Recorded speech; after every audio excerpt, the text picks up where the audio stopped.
আসসালামু আলাইকুম। ইন্দোনেশিয়ার একটি রহস্যময় মসজিদ, যেখানে গত 15 বছর ধরে কোনো আজান হয় না কোনো নামাজ। যদি কেউ সেখানে ইবাদত করার চেষ্টাও করে, তাহলে শয়তান তাকে বাধা দেয়। তার জীবন পরে হুমকির মুখে, কখনো বা হয় মৃত্যু। কিন্তু কেন?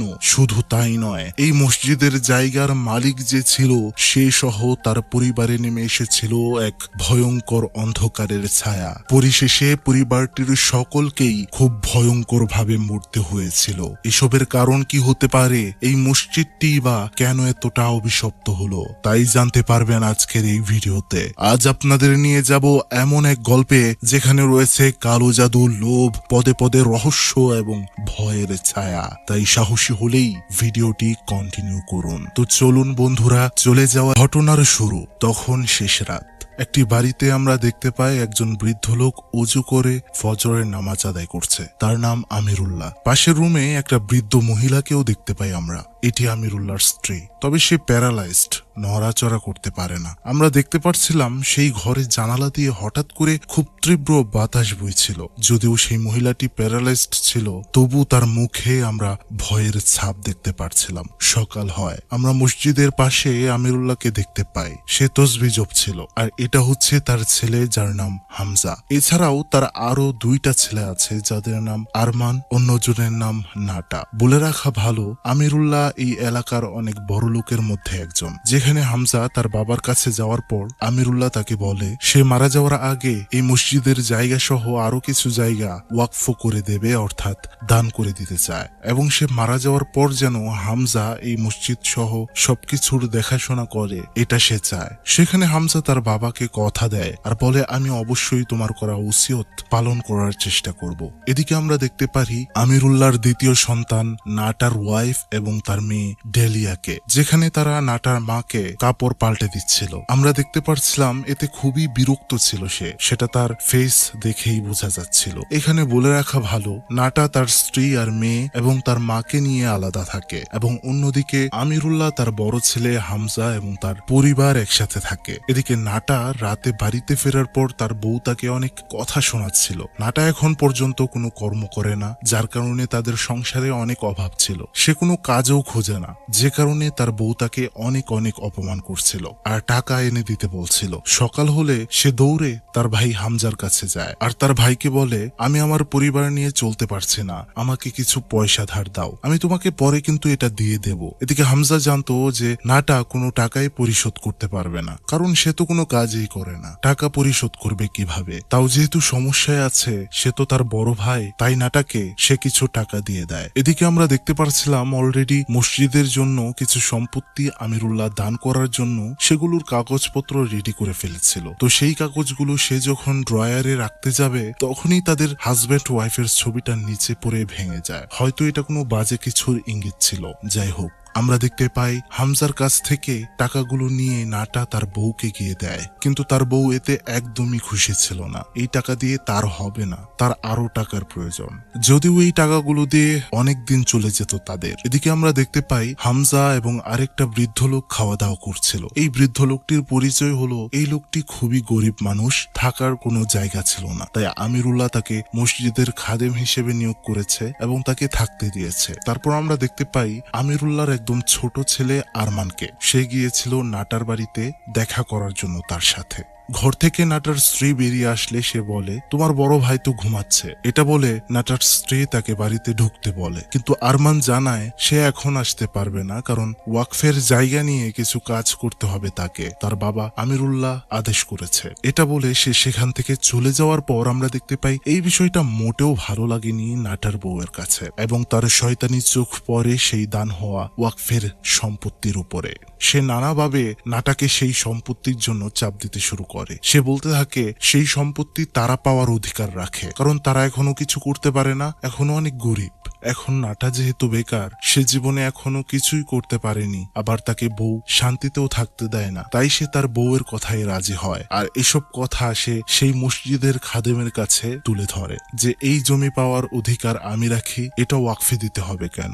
বন্ধুরা, তারপর আমরা দেখতে পাই তারা হাজব্যান্ড ওয়াইফ মিলে একটা কবিরাজের কাছে গিয়েছে। সেই তান্ত্রিককে দেখলে কেন যেন এমনিতেই ভয় চলে আসছিল, কিন্তু তাদের তো জমি হাসিল করতেই হবে, তাই তারা সেখানে যায়। কবিরাজকে সব খুলে বলে, তারা বলে তাদের মা বাবা সহ পুরো পরিবারকে কালো জাদু করতে আর মেরে ফেলতে, যাতে তারা বাদে তার বাবা মার সম্পত্তির কোনো ওয়ারিশ এই পৃথিবীতে আর না থাকে। কবিরাজ তাদেরকে জানায় এটা সম্ভব, কিন্তু সে তাদের কাছে বড় অঙ্কের টাকার আবদার রাখে, যেটা নাটার কাছে একদমই ছিল না। নাটার কাছে শুধুমাত্র হামজার কাছ থেকে আনা কিছু টাকাই ছিল, এটা সে কবিরাজকে দেয়। অর্থাৎ যে ভাই টাকা দিল খেয়ে পরে বেঁচে থাকার জন্য, তাকে তারা এখন মারতে এসেছে। একবার ভেবে দেখুন বন্ধুরা, লোভ মানুষকে কতটা নিচে নামিয়ে দেয়। শুধু তাই নয়, এখানে একটিবার চিন্তা করে দেখুন, নিজের বউয়ের কথায় পড়ে সে নিজের পরিবারেরই ক্ষতি করতে চাইছে। যাই হোক, কিন্তু এই টাকাটা পেয়ে সেই কবিরাজ খুশি ছিল না, যথেষ্ট ছিল না সেটা। সে আরো টাকা দাবি করে। এখন না পেরে তার বউয়ের গহনা সে কবিরাজকে দিতে বাধ্য হয়। কবিরাজ সেটা পেয়ে অনেক খুশি হয়ে যায় আর তার কাজ শুরু করে দেয়। সেই কালো জাদুর কবিরাজ তার সহকারীকে ডাক দেয় এবং সেখানে একটা মুরগি এনে তার মাথা মুখ দিয়েই তার শরীর থেকে আলাদা করে ফেলে এবং সেটা থেকে একটা বাটিতে রক্ত সংগ্রহ করে কবিরাজকে দেয়। কবিরাজ সেই রক্তগুলো একটা মানুষের মাথার খুলির উপর ঢালতে থাকে আর সাদা কাফনের কাপড়ের অংশ নিয়ে সেখানে নাটার পুরো পরিবারের নাম লিখে, অর্থাৎ যাদেরকে তারা কালো জাদু করতে চাইছে তাদের নাম লেখা হয়। সেই কবিরাজ নাটাকে বলছিল, এখানে যাদের নাম লেখা হয়েছে তাদের মাথার চুল আর ছবি এনে দিতে হবে। সে তখন কালো জাদু আরম্ভ করে এবং আনজার জিনের কাছে সাহায্য চায়। আর মুরগির রক্ত দিয়ে লেখা কাফনের কাপড়ে মোড়ানো সেই জিনিসটা আমিরুল্লাহর বাড়ির সামনে পুঁতে রাখতে বলে নাটাকে। আমরা দেখতে পাই তারা দুই স্বামী স্ত্রী সেদিন রাতেই চুপি চুপি আমিরুল্লাহর বাড়ির সামনে গিয়েছে আর সেই জিনিসটা বাড়ির উঠানে পুঁতে দেয়। যেটা করার সাথে সাথেই আমিরুল্লাহর পরিবারের সব সদস্যদের সাথেই খারাপ কিছু ঘটতে থাকে, ভয়ানক কিছু দেখতে থাকে। হামজার বউ কোনো এক কারণে বাহিরে গেলে তার মনে হয় তার পেছনে কিছু একটা আছে। সে কোনো রকমে সাহায্য চাওয়ার জন্য আরমানের ঘরের কাছে যায়, গিয়ে সাহায্য চায়, দরজা খুলতে বলে, কিন্তু দরজা খুলছিল না। তখন সে পেছনে চেয়ে দেখছিল ধোঁয়ার মতো একটা অভয়ব তার পেছনে দাঁড়িয়ে রয়েছে। সে চিৎকার করতেই আরমান দরজা খুলে দেয়। সে ভয়ে ঘরের ভেতরে চলে যায়, কিন্তু আমরা দেখতে পারছিলাম সেখানে কেউ ছিল না। কালো জাদুর প্রভাব ধীরে ধীরে শুরু হয়ে গিয়েছিল। এটা খুব তাড়াতাড়ি বুঝতে পেরেছিল নাটার বউ, কারণ সে যখন তার শাশুড়িকে স্যুপ খাওয়াচ্ছিল, হঠাৎ করে সে দেখতে পায় সেখানে স্যুপ নেই, সেটা রক্তে পরিণত হয়েছে। যদিও সে ভয় পেয়েছিল, কিন্তু সে বুঝতে পেরেছিল যে কালো জাদু কাজ করা শুরু করে দিয়েছে।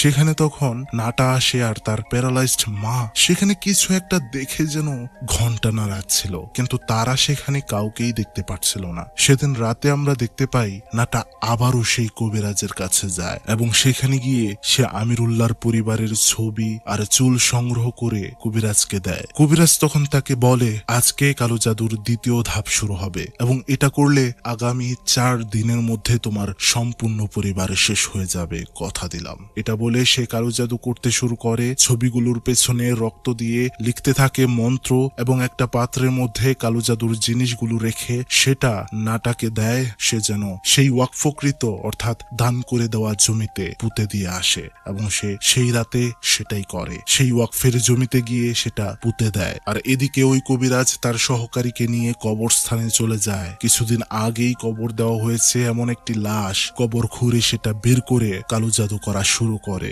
আমিরুল্লাহর পরিবারের চুল নিয়ে একটা কাগজের মধ্যে রেখে সেটা আবার সেই কবর থেকে তুলে আনা লাশের হাড়ের উপর দিয়ে তার সাথে সেই লাশের পেট থেকে বের করা নাড়ি ভুঁড়ি পেঁচিয়ে মন্ত্র পড়তে শুরু করে। একটু পরেই সেই হাড়টা হঠাৎ করে ভেঙে যায় আর তখন অদৃশ্য থেকে ভয়ানক আওয়াজ আসে আর জিন যে চলে এসেছে সেই পরিবারকে ধ্বংস করতে সে তার জানান দেয়। অন্যদিকে আমরা দেখতে পাচ্ছিলাম মসজিদে আজান হওয়ার পরেও আজকে কেন যেন কোনো মুসল্লিই আসছিল না। যেহেতু নামাজ আদায় করতেই হবে তাই একাই গিয়ে নামাজ পড়তে শুরু করে হামজা। নামাজ পড়ার সময় তার মনে হচ্ছিল তার পেছনে যেন অনেক অনেক মানুষ নামাজ পড়ছে, আওয়াজ হচ্ছিল। সে ভীষণ ভয়ও পাচ্ছিল। সে কোনো রকমে নামাজ শেষ করে পেছনে তাকায়, কিন্তু কি সবকিছুই তো স্বাভাবিক ছিল। কিন্তু সমস্যাটা তখন ঘটে যখন সে মসজিদ থেকে বের হয়ে দেখতে পায় সেখানে লাশ রাখার খাটিয়াটা অদ্ভুতভাবে নড়াচড়া করছিল এবং সেটা হঠাৎ করে তার দিকে উড়ে আসছিল,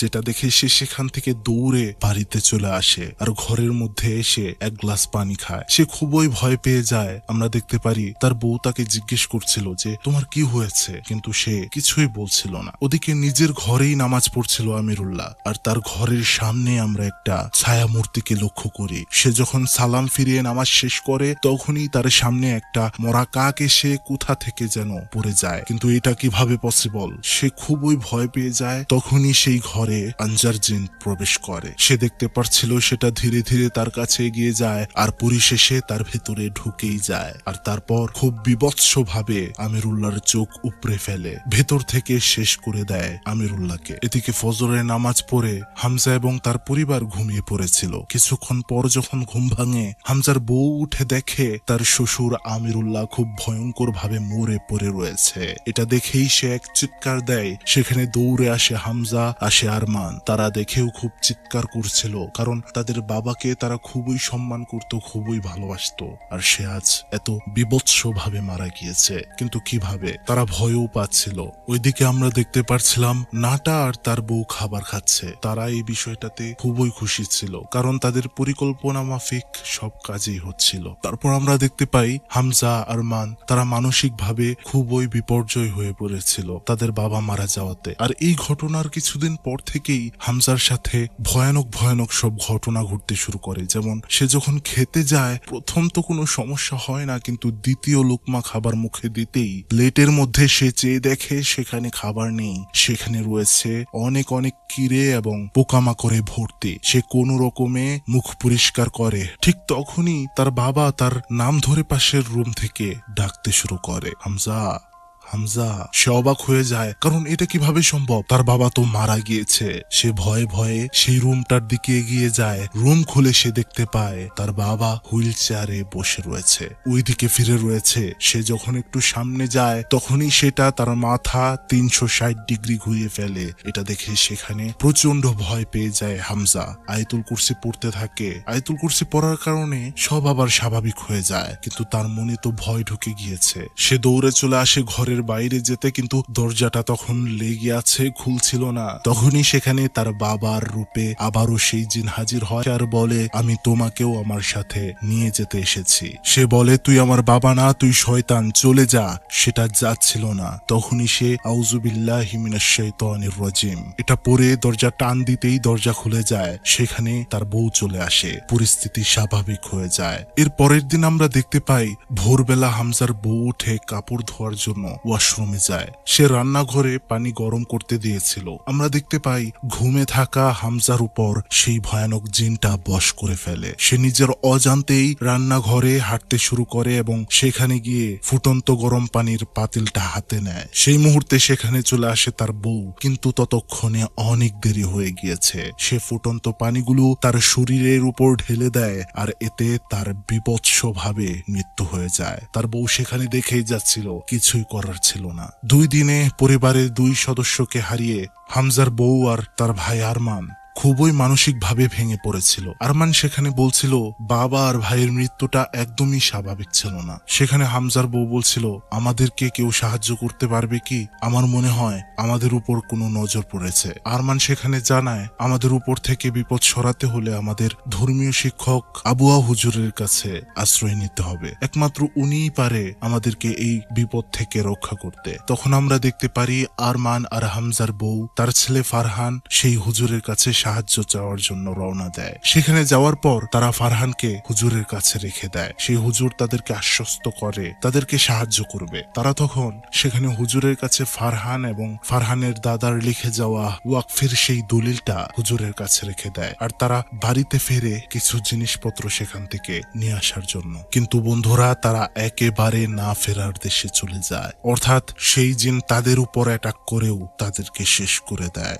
ঘটনার 15 বছর কেটে যায়। তারপর আমাদেরকে দেখানো হয় সেই মসজিদকে, যেখানে 15 বছর পর ফারহান ফিরে এসেছে। বন্ধুরা, এটাই সেই ফারহান। এটা হচ্ছে হামজার ছেলে, যাকে আরমান আর তার মা আবুয়া হুজুরের কাছে রেখে গিয়েছিল। সে ফিরে এসেছে এই মসজিদটিতে। এই মসজিদটিতে এখন আর কোনো আজান হয় না, না হয় কোনো নামাজ। পরিত্যক্ত হয়ে পড়ে রয়েছে এবং সে দেখতে পায় তার চাচা এই ওয়াকফকৃত জমিন বিক্রি করার জন্য সাইনবোর্ড টানিয়ে রেখেছে। এখন প্রশ্ন আসতে পারে, এত বছর পর সে কেন এখানে ফিরলো? কারণ তার দাদা তার বাবাকেও ওসিয়ত করে গিয়েছিল সে যেন এখানে মসজিদের দায়িত্ব পালন করে, কিন্তু হামজা তো মারা গিয়েছিল। সে মারা যাওয়ার কারণে ফারহান এই দায়িত্ব নেওয়ার জন্য সংকল্পবদ্ধ হয়। সে যখন এই মসজিদ পরিষ্কার করতে যাবে, তখনই সেই বৃদ্ধ লোকটি এখানে আসে আর তাকে মানা করে। সে ফারহানকে বলে, তুমি যদি এখানে থাকো তাহলে তোমার পরিবারের মতো তুমিও শেষ হয়ে যাবে। তখন সে জানায় তার কিছুই হবে না, কারণ তার সাথে আল্লাহ রয়েছে। সে বিশ্বাস করে তার রব তার কোনো ক্ষতি হতে দেবে না। তখন সে মসজিদ পরিষ্কার করতে শুরু করে। সেখানে তখন একটা মেয়ে আসে, তার নাম ডেলিয়া। চিনতে পেরেছেন বন্ধুরা এই ডেলিয়াকে? এই মেয়েটাই হচ্ছে নাটার সেই মেয়েটা। যাই হোক, সেখানে আসার পর সে জিজ্ঞেস করে যে তুমি কে, তোমার নাম কি? ফারহান তাকে জানায় তার নাম ফারহান, তার বাবার নাম হামজা। তখন ডেইলি তার নিজের পরিচয় দেয় এবং তারা দুজন দুজনকেই চিনতে পারে। ডেইলি তাকে বলতে থাকে, তুমি কেন আবার এই মসজিদ নতুন করে শুরু করতে চাইছো? তুমি শুনতে পাওনি এখানে যে অনেক খারাপ শক্তি থাকে যারা প্রতিনিয়ত মানুষের ক্ষতি করছে? তখন সে বলতে থাকে সে তার দাদার শেষ ইচ্ছে পূরণ করতে চায়, তাই তার যত সমস্যাই হোক না কেন সে এখানে থাকবে এবং মসজিদ পরিচালনা করবে। রাতে তাহাজ্জুদের সময় সে মসজিদে নামাজ আদায় করছিল। সে যখন নামাজ আদায় করছিল তখন তারও মনে হচ্ছিল তার বাবার মতোই তার আশেপাশে যেন অনেক মানুষ নামাজ আদায় করছে। সে দ্রুত নামাজ শেষ করে এবং মাইকের মধ্যে গিয়ে কুরআন তেলাওয়াত করতে শুরু করে, কিন্তু তখনই ঘটে বিপত্তি। সব উলট পালট হতে শুরু করে, ভূমিকম্প শুরু হয়ে যায়। আমরা বুঝতে পারি সেই জিনটা এখানে কুরআন তেলাওয়াত করাতে মোটেও খুশি হয়নি। কুরআন তেলাওয়াত শেষে সে ঘড়ির দিকে চেয়ে দেখে 4টা বেজে গিয়েছে, অর্থাৎ ফজরের আজানের সময় হয়ে গিয়েছে। সে তখন আজান দেওয়া শুরু করে। সে আজানটা শুনে উঠে পড়ে নাটার বউ। সে নাটাকেও জাগায় আর বলে, দেখো কে যেন মসজিদে আজান দিচ্ছে, এটা কি হতে পারে? কার এত বড় সাহস? নাটা তখন দৌড়ে চলে যায় মসজিদে। তার পেছনে পেছনে তার মেয়ে ডেলিয়াও যায়। সে ফারহানকে গিয়ে বলতে থাকে, তুমি কে, কোথা থেকে এসেছো, আর তোমার সাহস হলো কিভাবে এখানে আজান দিতে? তখন ফারহান তার পরিচয় বলে যে সে নাটার বড় ভাইয়ের ছেলে, কিন্তু পরিচয় দেওয়াতে যেন আরো রেগে যায় নাটা। সে বলে, তুমি যেই হও না কেন এই জমির মালিক হচ্ছে আমি, তাই আমি যা বলবো তাই হবে। এখানে কোনো ইবাদত চলবে না। তুমি যেখান থেকে এসেছো সেখানে চলে যাও। ফারহান বলছিল, এটা আপনার জমি না, এটা আমার দাদা মসজিদের জন্য দান করে গিয়েছিল আর এই হচ্ছে তার কাগজ। নাটা তখন হুমকি দিতে শুরু করে ফারহানকে আর বলে, তুমি যদি না যাও তোমার মৃত্যু হতে পারে। তোমার জীবনের মায়া থাকলে এখান থেকে দ্রুত চলে যাও, ভালো হবে না। এটা বলে সে সেখান থেকে চলে যায়। পেছন থেকে এই সব কথা শুনে নেয় ডেলিয়া। সে বুঝতে পারে তার পরিবার কতটা খারাপ করেছে। এদিকে নাটা ভাবছিল যে এই ছেলে কিভাবে বেঁচে গিয়েছে, আমি তো সবার উপর কালো জাদু করেছিলাম। এসব ভাবতে ভাবতে সেই রাতেই সে চলে যায় সেই কবিরাজের কাছে যার থেকে সে আগে কালো জাদু করেছিল। সেখানে যাওয়ার পর সে দেখতে পায় সেখানে কেউ নেই, পরিত্যক্ত অবস্থায় পড়ে আছে সবকিছু এলোমেলো হয়ে। এদিকে তারও তো কিছু একটা করা দরকার, নয়তো ওয়ারিশ যে রয়ে গিয়েছে এই সম্পত্তির। কি করবে ভেবে না পেয়ে সেখানে এসে তাদের কালো জাদুর করা জিনিসগুলো খুঁজতে থাকে এবং সে সেগুলো নিয়ে জিন আর জানের কাছে সাহায্য চায়। আর তখনই আমরা দেখতে পারি তার শরীরে আনজার জিন হাজির হয়েছে। কথায় আছে বুজুর্গরা অনেক আগে থেকেই বিপদ বুঝতে পারে। আমরা দেখতে পারছিলাম সেই আবুয়া হুজুরও বুঝতে পেরেছিল ফারহানের বিপদ হয়েছে বা হবে, তাই সে দেরি না করে সেখান থেকে রওনা হয়ে পড়ে ফারহানের উদ্দেশ্যে। আমরা দেখতে পারছিলাম ফারহান মসজিদে বসে কুরআন তেলাওয়াত করছে। তখন হঠাৎ করেই কোনো অদৃশ্য শক্তি তাকে টেনে নিয়ে দেয়ালের সাথে মিশিয়ে ফেলে। সে সঙ্গে সঙ্গে কোরআনে বর্ণিত সূরা জিনের আয়াতগুলো পড়তে শুরু করে। এতে সবকিছু স্বাভাবিক হয় ঠিকই, কিন্তু তার কাঁধে সে অনেক ব্যথা পেয়ে যায়। সে বাহিরে যখন বের হয়, সামনের গাছের পেছন থেকে বের হয়ে আসে ডেলিয়া। তাকে দেখেই দেখেই বোঝা যাচ্ছিল সে কোনো অবস্থাতেই তার মধ্যে নেই, তার ভেতরে জিন রয়েছে। যেমন সে উল্টো ভাবে গাছে উঠতে শুরু করছিল, সেটা বলছিল ফারহানকে, তুই এখান থেকে চলে যা, নয়তো তোকে মেরে ফেলবো। এটা বলে তার শক্তিতে ফারহানকে আবার সে ফেলে দেয়। ফারহান আবারও কোরআন পড়তে শুরু করে যেন সে জিন থেকে মুক্তি পেতে পারে, কিন্তু ডেলিয়ার ভেতরে থাকা জিনটি খুবই শক্তিশালী ছিল। সেটা বলছিল, আমি তোর থেকে ভালো করে কোরআন পড়তে পারি, দেখবি। এটা বলে সে কোরআন পড়তে শুরু করে আর ফারহানকে অনেক টর্চার করছিল, কিন্তু কিছুক্ষণ পর নিজে নিজেই সেটা উধাও হয়ে যায়। তখনই সেখানে চলে আসে নাটা। তার ভেতরেও ছিল সেই আনজার জিন, যেটা এসে ফারহানকে মারতে শুরু করে। তখন সেখানে মসজিদের সেই বৃদ্ধা খাদেমটি আসে আর বাড়ি দিয়ে নাটাকে আটকাতে যায়, কিন্তু নাটার ভেতরে থাকা জিনটা বলতে থাকে, তুই আমাকে থামাতে চাইছিস, তুই তো সবকিছু করতে আমাকে সাহায্য করেছিলি। আর বন্ধুরা, এখানে একটা ঘটনার টুইস্ট রিভিল হয়, অর্থাৎ নাটা এবং তার স্ত্রীকে সেই কালো জাদুকরের কাছে দেখা করিয়ে দেওয়া এবং আমিরুল্লাহর পরিবারের সবার মাথার চুল সহ কালো জাদু করতে যা যা লাগে তা ব্যবস্থা করে দিয়েছিল এই লোক। তখন এই বৃদ্ধ লোককে আছাড় দিয়ে ফেলে দেয় নাটা। সেখানে তখনই চলে আসে আবুয়া হুজুর। যেহেতু তিনি ইসলামিক চিকিৎসা জানতেন, সেই শক্তির বদৌলতে তিনি নাটার ভেতরে থাকা আনজার জিনকে আটকে ফেলে আর একটা তসবি গলায় পরিয়ে দেয় এবং তাকে বেঁধে ফেলে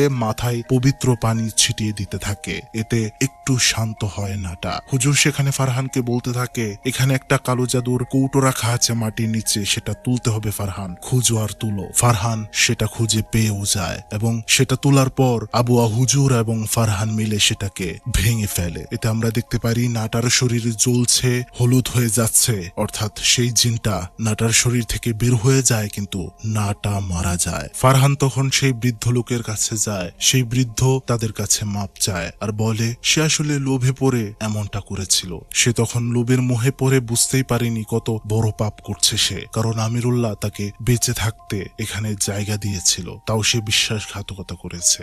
ঘটনা এখানেই শেষ, কিন্তু তখনই আমরা দেখতে পারি আমিরুল্লাহর প্যারালাইজড বউয়ের ভেতর এখন সেই আনজার জিন প্রবেশ করেছে এবং সেটা একটা কাছে নিয়ে ঘুমন্ত নাটার বউকে চিরতরে ঘুম পাড়িয়ে দেয় এবং নিজের গলাতে সে নিজেই কেচি ঢুকিয়ে নিজেকেও মেরে ফেলে। অর্থাৎ বন্ধুরা, এখানে আপনাদেরকে বলে রাখি, এই জিন এতদিন সেই কালো জাদুর জন্য নাটাদের কাজ করে যাচ্ছিল, আর এখন যেহেতু সেই কৌটোটা ভেঙে ফেলা হয়েছে, কালো জাদুর প্রভাব কেটে গিয়েছে। যেহেতু তাদের গোলামি করছিল এই জিনটা এতদিন, সেই কৌটো ভাঙার পরে, গোলামি শেষ হওয়ার পরে তাদেরকে শেষ করে দিয়েছে। কারণ বন্ধুরা, জিনকে যে কালো জাদু করা হয়, তাদেরকে তাদের ইচ্ছের বিরুদ্ধে কালো জাদু করিয়ে খারাপ কাজ করানো হয়, আর যার থেকে মুক্তি পেয়ে সে প্রতিশোধ নিয়ে নিয়েছে। আপনাদের মাঝে ভালো কিছু নিয়ে হাজির হচ্ছি এবং এমন গল্প নিয়ে হাজির হচ্ছি যা আপনারা কোনো দিনই দেখেননি। তাই দেখতে হলে তো অবশ্যই সাবস্ক্রাইব করতে হবে, তাই না? ভালো থাকবেন সবাই, ভালো রাখবেন সবাইকে। বিদায় নিচ্ছি।